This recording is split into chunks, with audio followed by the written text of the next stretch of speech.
I'm going to start reading this book, Walk the World's Rim by Betty Baker. Here's the map that is at the front of the book. So that's Mexico City down here.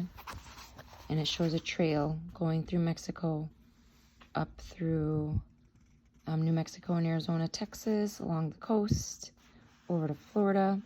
Okay. It says that the author weaves a fascinating story of the travels of a 14-year-old Chaco as he leaves his homeland to travel to Mexico with the fabled Esteban. A captivating look at Cabeza de Vaca's 16th century expedition through the Southwest. The story explores many Native American cultures and their relationships with the Spanish explorers.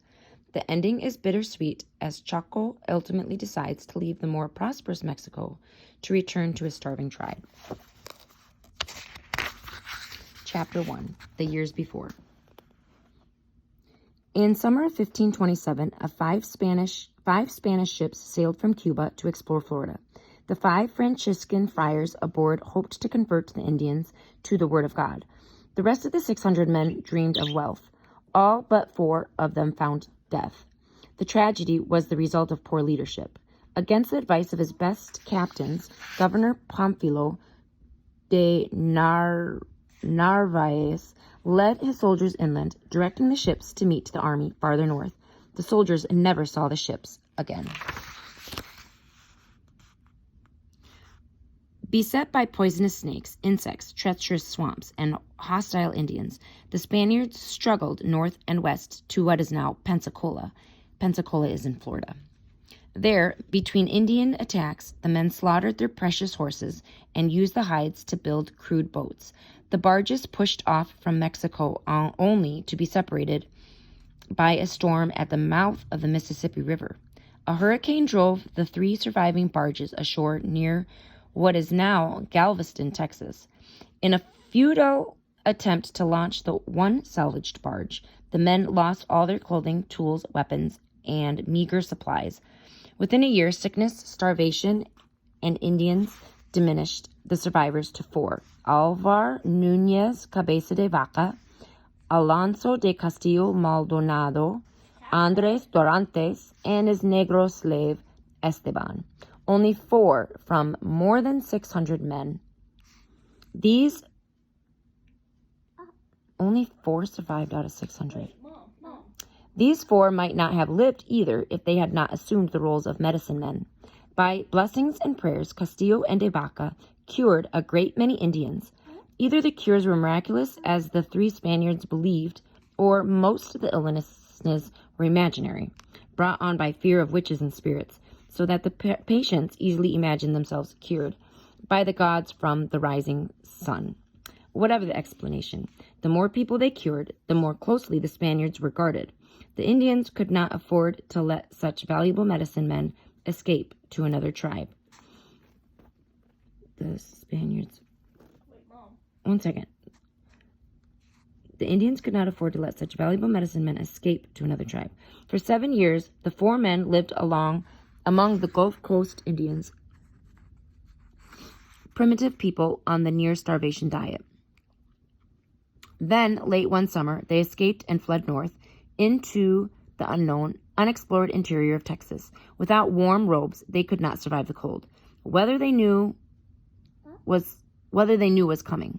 So the Spaniards took refuge with the poor but friendly Avavare Indians. What's your question? Comment. What of the dude's name is Cowhead? Vacas? I don't know. No, Cabeza de Vaca. Cowhead. Cabeza de Vaca? I guess so. Who names their kid Cowhead? No, it's like head of the cows. I don't know. Still. All right. I guess that was an intro. Here's chapter 1. It goes hungry. The wind swept southward, gathering cold and force over the Arctic wastes. It roared through the canyons of the Rocky Mountains, started the buffalo herds drifting into its icy blast, and lashed the teepees of the Cheyenne.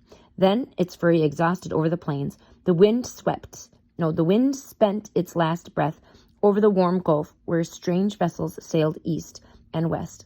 Familiar Indians, or new-come Spaniards, teepee or caravel, it made no difference to the north wind, but to the Indian boys scuttling from the reed mat hut in the Texas hills. Each bone-chilling gust and rough splinter of sleet seemed set by demons to plague him alone. Chaco pulled the skimpy deerskin tighter over his hunched shoulders. He lifted his head briefly to find the pair of huts set apart from the rest of the village. The bitter wind cut his squinted eyes, but the tears sprang as much from the painful hunger in his belly as from the icy air. Chaco could not remember any comfortable length of time in all his 14 years when he had not been cold and hungry, except in the summer when he was hungry and hot. The 4 men from the sun spoke of a new god. They healed the sick with prayers to him. Perhaps he could stop the wind from the blowing and bring the food to the Avavares.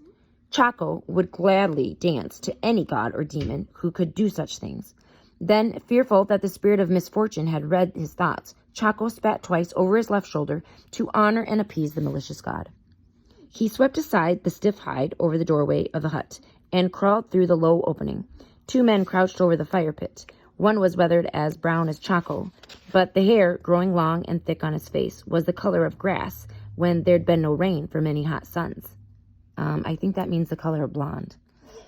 But if you don't have the word blonde in your vocabulary... I'm like, wait, grass? Yeah, grass that's faded from the green color. Chaco had seen the skin protected by that beard. It was as white as the other man's skin was black. The white man's blue eyes turned questioningly toward Chaco.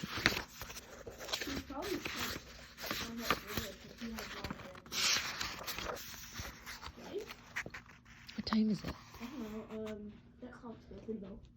Sorry. The wind has blown visitors to my father's hut. Chaco's father was headman of the village. All visitors stopped there. They are ill. It was more a statement than a question. Oh, they are ill? It was more a statement than a question. Yes, cabeza de vaca, all the people have heard of your power to heal. I will go. The man closed his eyes and moved his lips silently. He touched the fingertips to his forehead, chest, and each shoulder. Then he rose stiffly. Go with God, murmured the black man. Chaco waited until the door covering fell into place. Behind the Spaniard, then he turned to the Negro and spoke in faulty Spanish. How goes it, Esteban? The big man grinned. It goes hungry. To be sure, sit and I'll give you another Spanish lesson. The words will drown the rumblings of my belly. Chaco squatted beside the meager fire and laid a package on the dirt floor. Aye, food! But Esteban's expectant grin faded as Chaco unwrapped the dirty matting. Fish bones. Hush, Chaco glanced fearfully at the hut door. We're lucky to have them. I buried them long ago to keep them from being stolen. To be sure, we've already found it safer to eat meat raw. Try to cook it and someone steals it from the spit before your nose has filled with the smell. Meat, Chaco sighed at the thought of that rare food. Of any food, half of the fish bones he'd been given to his parents. It was all any of them would have that day, perhaps for many days. Esteban lifted one of the 3 fish skeletons gingerly between his huge fingers. And how do we eat this magnificent banquet? We grind them between stones and lick the dust from our hands. It isn't much, but it may keep us from starving. To be sure, Esteban sighed heavily. As they ground and licked, Chaco wondered how to ask about this god, to which Cabeza de Vaca and the 2 señors in the other hut spoke. These men from the sun were so thin and so nearly naked that it hardly seemed possible their god could be any more powerful than the ones Chaco's people already feared. But perhaps this god was only a healing god, and there were others for hunting. Chaco glanced sideways at Esteban. Esteban was larger than the white man. Indeed, he was larger than any man Chaco had ever seen, but his skin hung loosely on his massive frame. Like the 3 señors, Esteban never complained, but he was the only one who finished his meals with a sigh, as if regretting there wasn't more. Also, he was the only one who offered friendship. He spent most of his time hunting or talking with Chaco or teaching him the Spanish tongue.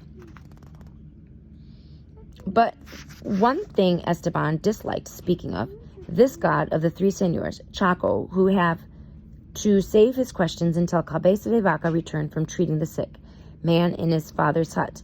Meanwhile, the boy searched for a topic to lure Esteban into telling one of his fantastic stories.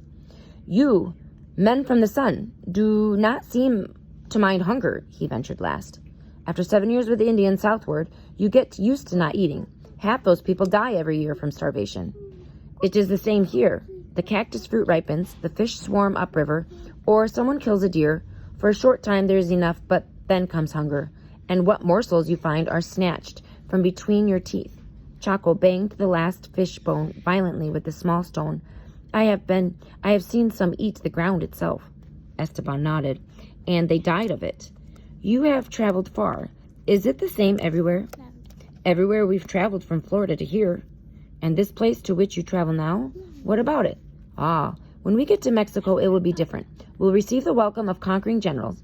Ah, the fiestas with banquets twice a day. Chaco leaned forward. You pooped on my book? It's a she. She pooped on my book? Yes. Chaco leaned forward eagerly. Banquets of what? All the fruits of the viceroy's gardens and honey cakes. That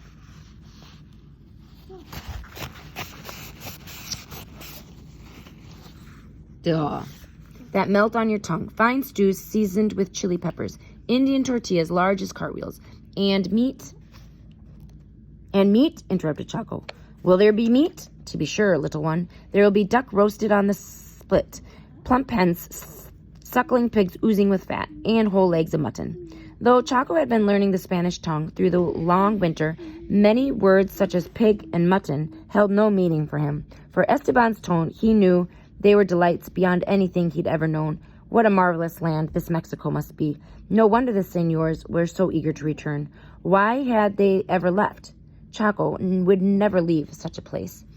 And do you know what I'll do at the banquet? Demanded Esteban. What? I'll take a tiny bit of this.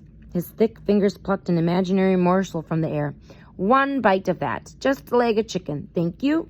And but a slice of mutton. He waved his arm grandly. Throw the rest to the dogs. Chaco gasped. Is this how you fatten the dogs? To eat them? No, little one. We don't eat dogs in our country, though we've eaten worse than yours. To be sure, no, I want the wonderful feeling of having so much food that I can throw it away. The wind sifted through the reed matting and lifted. I might have to stop there and finish later. Let's see how much time I have. The wind sifted through the reed matting and lifted off my book. Lifted their rags as they sat, thinking of food. Esteban had just imagined thrown to the dogs. Chaco could not imagine so much meat. He could not imagine what it would be like to have enough just to fill his own stomach every single day.